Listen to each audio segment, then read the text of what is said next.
ज़ैनब ने खीर पकाई। ज़ैनब 7वीं क्लास की होनहार और मेहनती तालिबा है। उसे गर्मियों की छुट्टियां हो चुकी हैं। ज़ैनब की अम्मी इस स्कूल में टीचर हैं जिसमें ज़ैनब पढ़ती थी।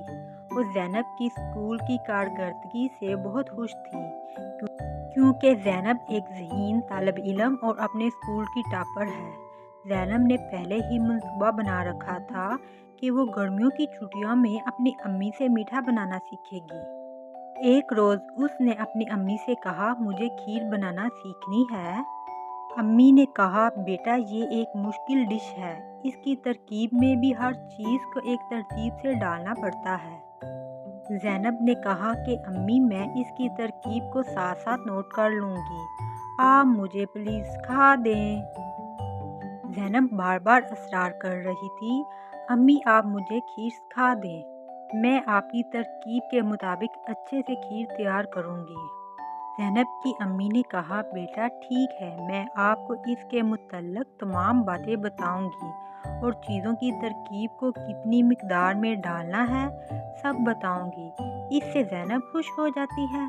अम्मी ने कहा, बेटा सबसे पहले हमें दूध चाहिए होगा और वो भी बिल्कुल ताज़ा, ताकि खीर का जायका अच्छा आए। बेटा दूध खीर का एक अहम जुज़्व है।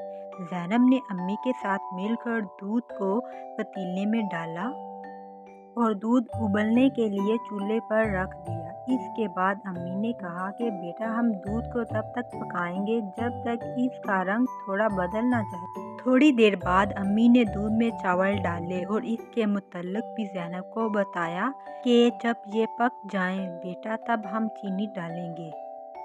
फिर चीनी डालने की बारी आ जाती है।